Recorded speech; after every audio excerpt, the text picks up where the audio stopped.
remember my speed reading, because you're absolutely right.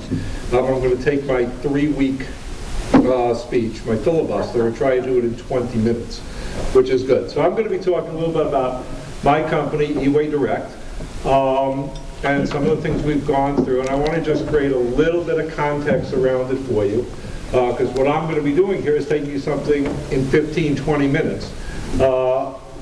And you just need to understand that it has taken place over the last a little over 2 years, about 2.5 years to be exact. And when it started 2.5 years ago, I was 35. So it just sort of gives you an idea, if you want to be an entrepreneur, of where you can go. So eWay Direct, we started out as a SaaS email marketing software company. So you all know what email marketing companies are like. Companies like Cheetah Mail and Constant Contact and Exact Target. That is the space we are in. That's the space we started in, still in, been there a long time. We're about a 60-person company, a little over 60 people.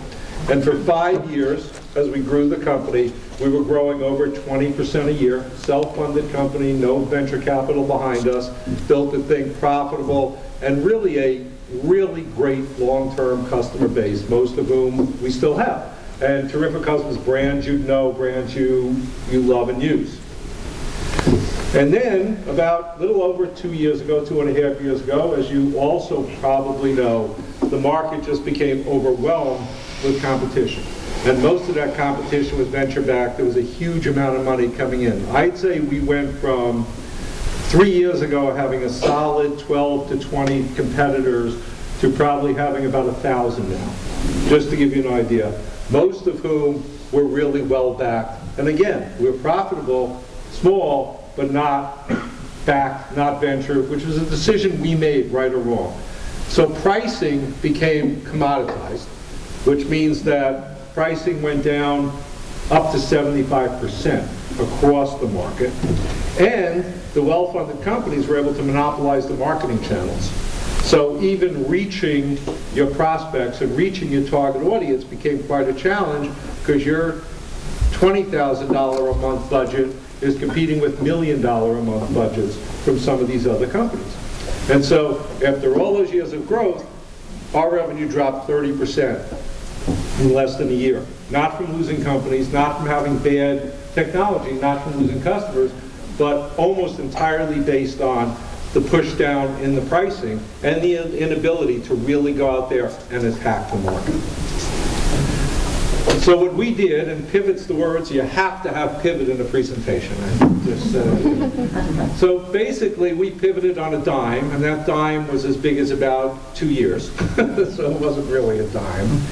And we moved our focus from CRM, which is what email is, customer relationship marketing, when you have customers, to acquisition, to helping the companies we work with on email acquire new customers. We didn't shift our business model away from email. We shifted our marketing focus away from email. And that's a pretty important difference. We found that we were able to compete in the acquisition market to get customers directly who had the potential to be email customers better than if we were going after them directly for email. Interesting kind of thing. We found that the pain point in acquisition was huge, because one of the big problems with email that we have and every other company has is the word spam, which everybody here knows. And so email has problems getting into the inbox, goes into spam. Companies don't do a lot of business. Why does email go into spam? Because their email lists are lousy. They're not really people who are active and signed up and doing things. So if we could help with the front end, with acquisition, and help people build quality email lists that would get into the inbox, they would then trust us to send their email flow. And so we found that, one, it was a major pain point in the market, which was building a list successfully in a way that would get into the inbox, and we found this was a channel that signing up customers could feed the CRM channel. Success rising from failure. And in this case, would we say success was driven by or rose out of the failure? So what did we learn? What learnings came out of this? That market conditions change, that competition hurts, that having a single product is a real risk for any company to do. Are those the learnings that we got from this? Well, actually, they're not. We're a pretty seasoned team that has been with this company for quite a while. I've been an entrepreneur for just way too long. And we know markets change, and we know that competition follows success. And if a market's growing rapidly, you better be looking over your shoulder because it's going to happen. And we knew that a single product focus is a risky thing for any business. So it's all about preparation. And everybody likes to talk about how risky it is to be an entrepreneur. But when people talk about how risky it is to be an entrepreneur, what I hear them saying most of the time is, it's more risky to start a business than it is to go get a job. That's really what I'm hearing being said. And yet, when you are an entrepreneur, and when you've done it for many, many years, this is my fourth business, so you get an idea, it's actually the risks you take further along the road that are really the bigger risks. You have very little to lose when you make that first decision. You're starting a business up. Down the road, you have more to lose. And risk needs to be an ongoing part of any plan an entrepreneur has. There always has to be some level of risk built in to the business they're developing and growing as they grow. And risk is always financial.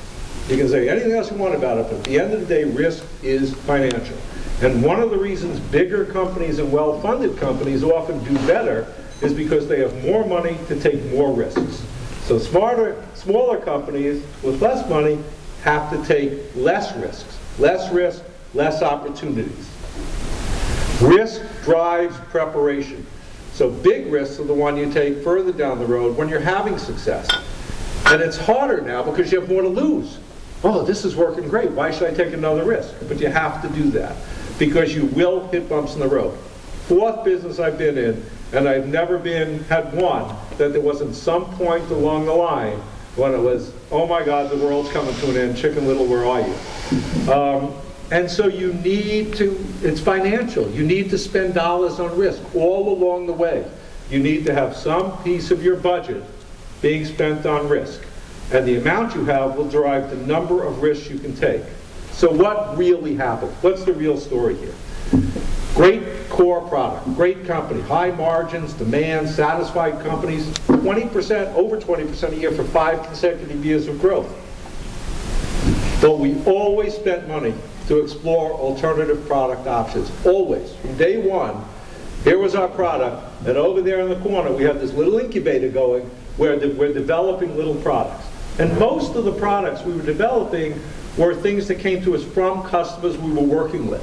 It could be cool if you could do this, or what if you could do this, or move in this direction. And none of which we took to market because our core product was going so quickly. So we weren't delivering multiple products to market at once, but we were always developing them. When we hit the bump in the road, competition, commoditization, all of that, we had a bunch of products ready to go in terms of technology. They were tested, they had gone through beta. So we launched sales efforts against 2 products. We took 2 products to market. We got our sales team, we got them up to speed. We said, here's 2 products, take it out there, let's see what you can do with them. One was an acquisition product, one was a social product. It was the acquisition product that grabbed hold. And we knew within 2 or 3 months, as hot as social was, and as big a deal it was, and how hot it is in the world, it wasn't something that marketers were spending the kind of money on we were looking for. But acquisition was. And we were getting into companies, into huge companies, that were just like immediately saying, boy, is that something we need. And we found it was a backdoor to email, rejuvenating the core business again, because now we were selling customers email without going in their door selling their customers email. We were selling them acquisition. They were saying, oh my God, you guys are incredible. And we were saying, well, we'd like some of your email business too. And they say, sure. It was like that kind of thing. And it's a much more defensible space, which is a whole nother discussion, not for tonight, but it's more defensible because the knowledge base is defensible. You're building something up. It's not just about the technology. So it turns out that we were prepared. Not because we knew what was coming, not because we had any idea when or where or how it was going to happen, but because we had always put some of those dollars into risk. Everybody says save for a rainy day. I like to say spend for a rainy day. And that's really what we have done. We have spent money building the next technologies that we always plan to add on to the core, never to launch instead of or different than, but when it happened. And when this thing hit, and I'm telling you, when you're a company that's 60, 70 people and you lose 30% of your revenue in 1 year, and you're not a funded company, you got to move pretty quickly. You know, you don't have a lot of time. You don't have a year to figure it out. You better have started to figure it out up front. And luckily for us, one of the products that we had built along the way really grabbed hold, opened the door for us, and allowed us to just get the company right back on track and start to build faster than we'd ever been building before. So, that's it.